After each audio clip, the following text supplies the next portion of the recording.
السلام علیکم ورحمۃ اللہ وبرکاتہ۔ الحمد للہ رب العالمین والصلاة والسلام علی سید الانبیاء والمرسلین علی محمد وعلی آلہ واصحابہ اجمعین ومن تبعہم بإحسان الی یوم الدین، اما بعد۔ محترم طلباء اور طالبات، جو کتاب آپ لوگ پڑھ رہے ہیں اس کا نام چمن اسلام حصہ پنجم ہے۔ آج ہم اس سبق کا 23واں سبق پڑھیں گے، جس کا عنوان ہے ہمارے حضرت کی سادگی۔ تو سب سے پہلے آئیے ہم اس سبق کی ریڈنگ کرتے ہیں، اس کے بعد اس سبق کے اندر جو مشکل الفاظ ہیں ان کے معنی ہم معلوم کریں گے، اور پھر دیے گئے سوالوں کے جوابات بورڈ پر لکھائے جائیں گے۔ تو آئیے ہم قرأت سے آج کے سبق کا آغاز کرتے ہیں۔ پیارے بچوں، ہمارے پیارے رسول مقبول صلی اللہ علیہ وسلم کی طبیعت میں اس قدر سادگی تھی کہ جب آپ اپنے اصحاب کرام کے ساتھ بیٹھے ہوتے تو کوئی پہچان نہ سکتا تھا کہ ان میں نبی کریم صلی اللہ علیہ وسلم کون ہیں۔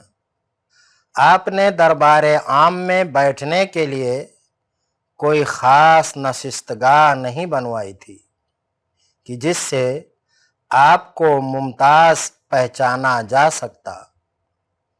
آپ کے دربار عام کے لیے نہ تخت تھا، نہ کرسی تھی، نہ پلنگ تھا، نہ قالین تھے۔ عام طور پر حضور فرش ہی پر، جہاں آپ کے جانثار صحابہ کرام بیٹھے ہوتے وہیں آپ بیٹھ جاتے، اسی جگہ مقدمات سنتے، اسی جگہ فیصلے دیتے، وہیں وعظ و نصیحت کا سلسلہ جاری رہتا، وہیں فوجیں مرتب ہو جاتیں، وہیں سے حکومتوں کے ساتھ خط و کتابت ہوتی۔ نہ الگ الگ کمرے تھے، نہ دفتر تھے، نہ محکمے تھے، صرف ایک ہی مسجد تھی، وہ بھی ٹوٹی پھوٹی، جو سب کام دیتی تھی۔ اس سادگی کے ہوتے ہوئے بھی آپ کا روب و داب اس قدر تھا کہ بڑے بڑے طاقتور مخالفین جب آپ کے سامنے آتے تو کانپ جاتے۔ ایک شخص حضور کی خدمت میں حاضر ہوا اور کچھ جھجک سا گیا۔ آپ نے جب اس کا یہ حال دیکھا تو فرمایا، ڈرو نہیں، میں تو قریش کی ایک غریب عورت کا بیٹا ہوں جو سوکھا گوشت کھایا کرتی تھی۔ سواری کے لیے بھی کوئی خاص تکلف نہ تھا، گدھا، اونٹ جو ملتا آپ استعمال فرما لیتے۔ فتح مکہ کے دن جب آپ فاتح عرب کی حیثیت سے مکہ شریف میں داخل ہو رہے تھے، اس وقت آپ کے اونٹ کا پالان زیادہ سے زیادہ 1 روپے کی قیمت کا تھا۔ آپ لباس میں بھی بہت ہی سادگی اختیار فرماتے۔ عمامہ عام طور پر سیاہ رنگ کا باندھتے۔ جب کوئی کپڑا پھٹ جاتا تو آپ خود پیوند لگا لیتے۔ اپنی جوتیوں کی مرمت بھی خود ہی کر لیا کرتے تھے اور اس میں کسی قسم کی آر نہیں سمجھتے تھے۔ کھانے میں بھی آپ کی سادگی برابر قائم رہتی تھی۔ بھوک کی شدت میں بعض دفعہ صرف سوکھے چھوہارے کھا کر پیٹ بھر لیتے۔ ایک صحابی ابو طلحہ نامی کہتے ہیں کہ ایک بار ہم نے آپ سے اپنی بھوک کی شکایت کی اور دامن اٹھا کر دکھا دیا کہ پیٹ پر پتھر باندھ رکھے ہیں۔ آپ نے ہماری تسکین کے لیے اپنا دامن اٹھایا تو ہم نے دیکھا کہ آپ کے شکم مبارک پر بھوک کی وجہ سے 2 پتھر بندھے ہوئے ہیں۔ پیارے بچوں، ہمارے رسول مقبول کی سیرت ہم سب کے لیے وسیلہ رشد و ہدایت ہے۔ بس جہاں تک بھی ہو سکے زندگی کے ہر شعبہ میں سادگی اختیار کرو۔ بناوٹ اور تکلف انسانی زندگی کو برباد کر دینے والی چیزیں ہیں، جیسا کہ آج کل مشاہدہ بتا رہا ہے۔ آج کے سبق کی ریڈنگ ختم ہوئی۔ آپ جانتے ہیں کہ کتاب کے فاضل مرتب سبق میں جو مشکل الفاظ ہوتے ہیں ان کے معانی سبق کے اختتام پر لکھ دیتے ہیں، لیکن سبھی الفاظ کے معانی نہیں لکھتے۔ جن لفظوں کے معنی انہوں نے نہیں لکھے ہیں وہ آپ کو بورڈ پر لکھائے جاتے ہیں، آج بھی انشاءاللہ لکھائے جائیں گے۔ پہلے ہم ان لفظوں کو دیکھتے ہیں جن کے معنی فاضل مصنف نے یہاں لکھے ہیں۔ پہلا لفظ ہے نشست گاہ، اس کا معنی ہے بیٹھنے کی جگہ۔ دوسرا لفظ ہے عالی جاہ، عالی جاہ کا معنی بلند رتبہ والا۔ جانثار، جانثار کا معنی فدائی، جان قربان کر دینے والا۔ صحابہ کرام، وہ خوش نصیب مسلمان جن کو ہمارے رسول صلی اللہ علیہ وسلم کی شاگردی کا شرف حاصل ہوا۔ رعب داب، اس کا معنی ہے خوف، دہشت۔ امامہ، امامہ کا معنی صافہ، پگڑی۔ رشد و ہدایت، اس کا معنی ہے نیکی اور بھلائی۔ ہر شعبہ میں، معنی ہے زندگی کے ہر ایک گوشے میں۔ مشاہدہ بتا رہا ہے، اس کا مطلب ہے دیکھا جا رہا ہے۔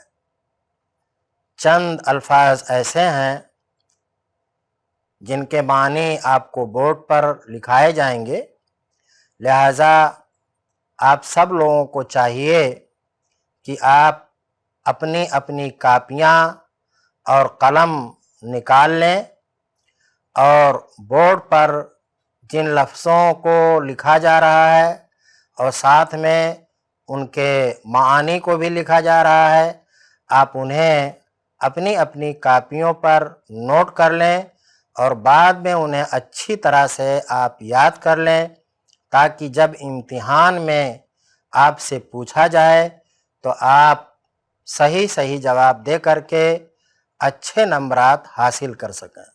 تو آئیے میں بورڈ کی طرف چل رہا ہوں۔ پہلے لفظوں کے معانی لکھے جائیں گے اور اس کے بعد میں ہم سوالات اور ان کے جوابات لکھیں گے۔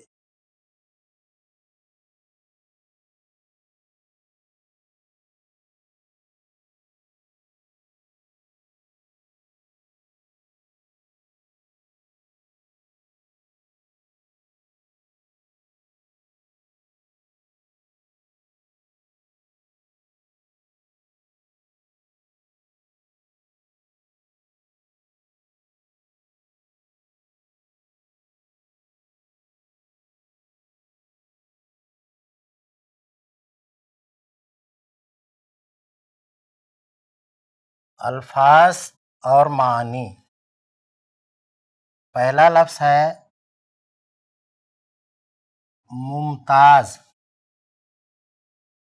اس کا معنی ہے چنا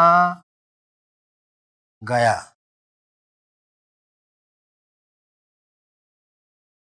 معزز،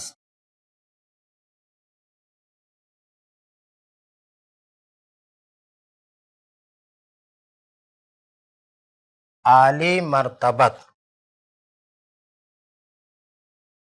مخالفین،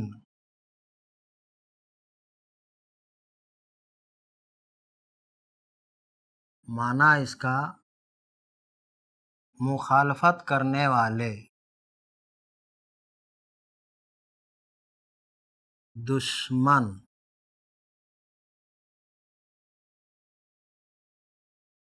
تیسرا لفظ ہے فاتح۔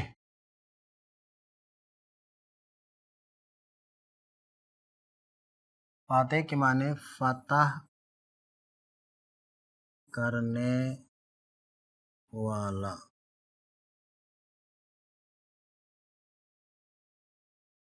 پالان،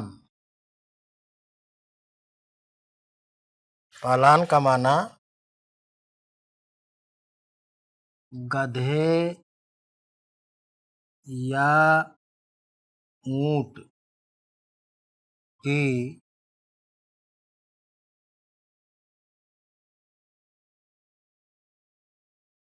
پیٹھ پر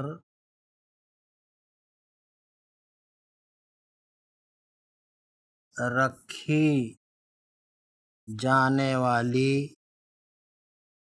گدی۔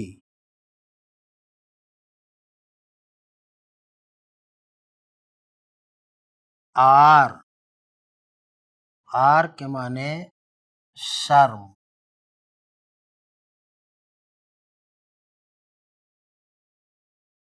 شکم،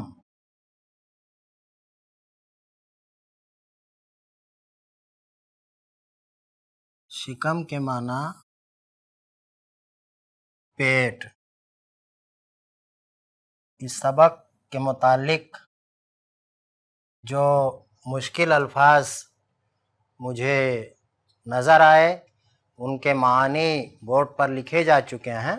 آپ سب سے یہ امید ہے کہ آپ نے ان لفظوں کو اور ان کے معانی کو لکھ لیا ہوگا۔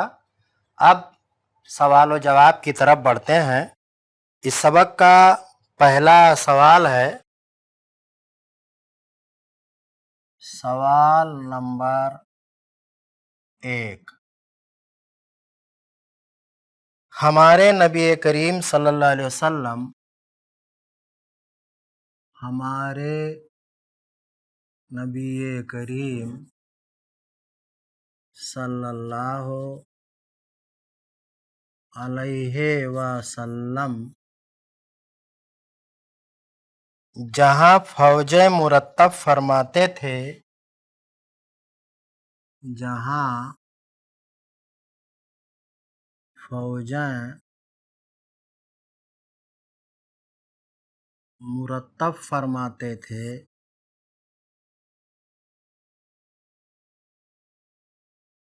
وہ کون سی جگہ ہوتی تھی؟ وہ کون سی جگہ ہوتی تھی؟ جواب نمبر 1، ہمارے نبی کریم صلی اللہ علیہ وسلم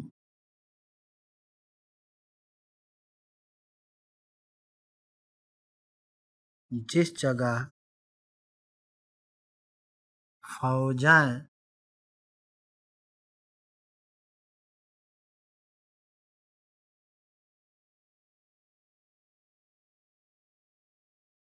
مرتب فرماتے تھے،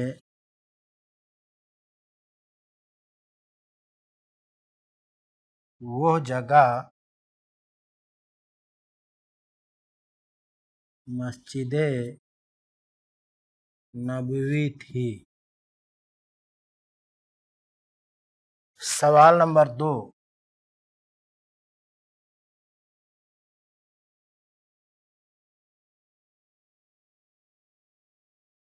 جو شخص آپ کی خدمت میں آ کر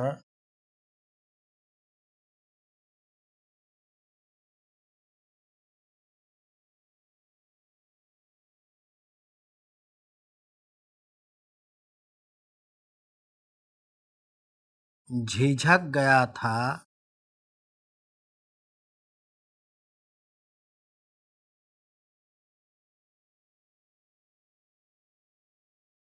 آپ نے اس سے کیا فرمایا؟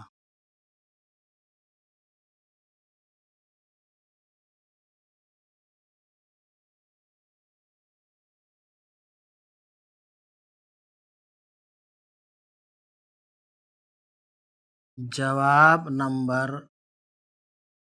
2، جو شخص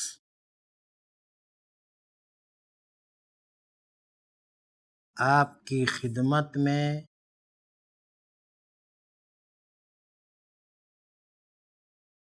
آ کر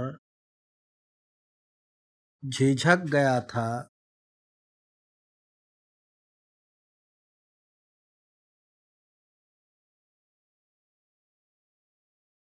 آپ نے اس سے فرمایا کہ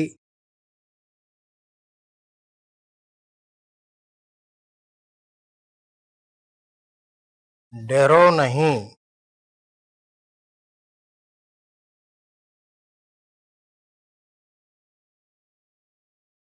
میں تو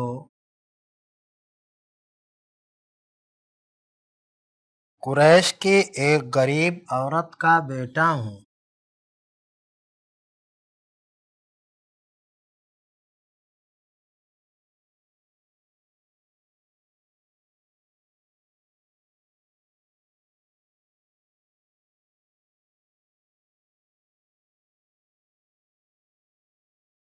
جو سوکھا گوشت کھایا کرتی تھی۔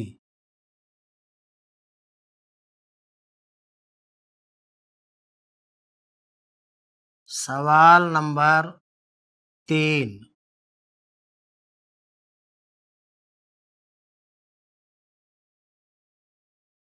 مکہ شریف فتح کرنے کی کچھ تفصیلات سناؤ۔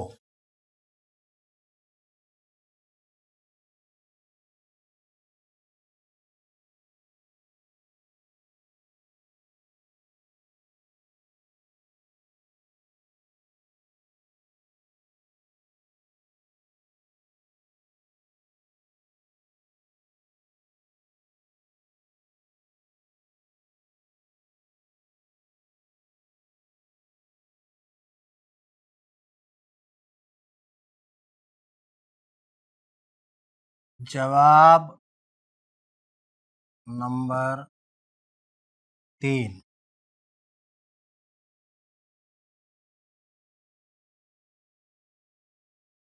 سن 6 ہجری میں مقام حدیبیہ میں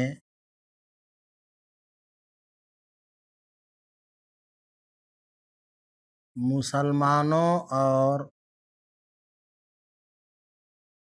مکہ کے کافروں کے درمیان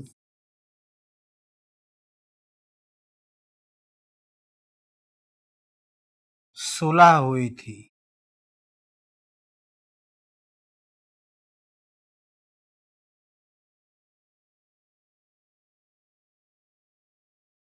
جس میں یہ طے پایا تھا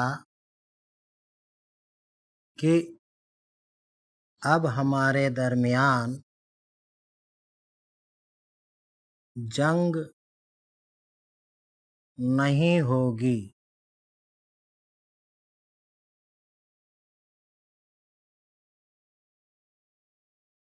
اسی موقع پر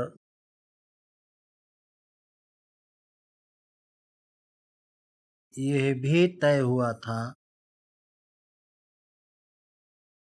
کہ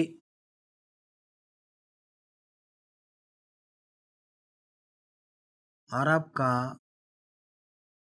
جو قبیلہ مسلمانوں سے ملنا چاہتا ہو وہ ان سے مل جائے، اور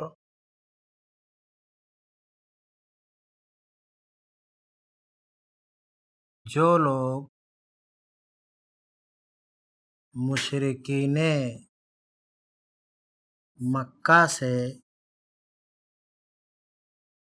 ملنا چاہیں وہ ان سے مل جائیں۔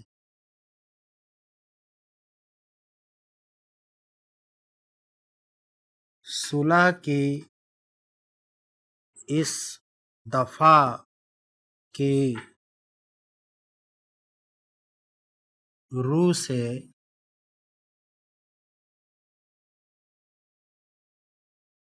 بنو خزاعہ مسلمانوں کے حلیف بن گئے، اور بنو بکر نے اہل قریش سے معاہدہ کر لیا۔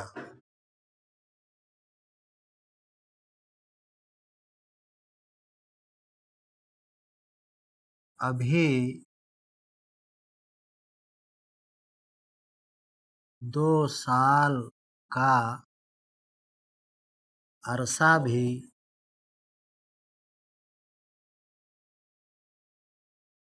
نہیں گزرا تھا کہ بنو بکر کے لوگوں نے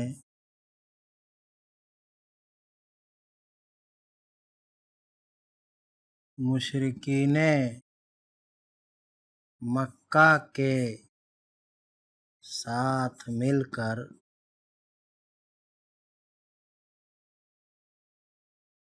رات کی تاریکی میں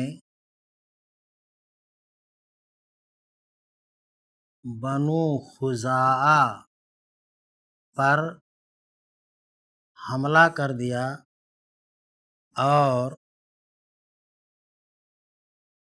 کئی لوگوں کو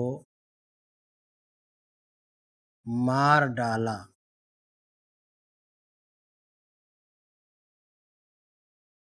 اس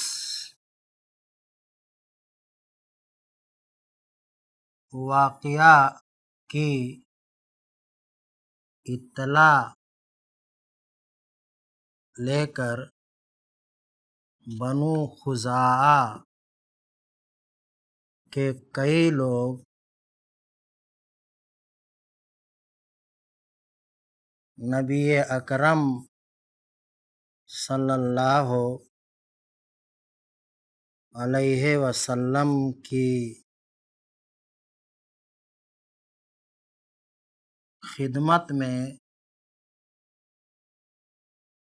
مدینہ حاضر ہوئے اور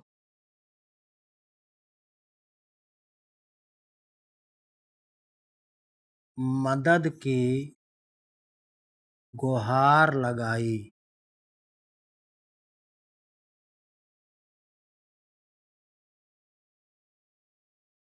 رسول اکرم صلی اللہ علیہ وسلم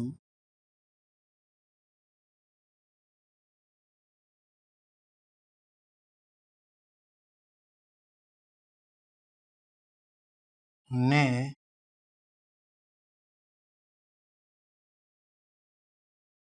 صحابہ سے مشورہ کرنے کے بعد اپنے حلیف قبیلہ کی مدد کرنے کا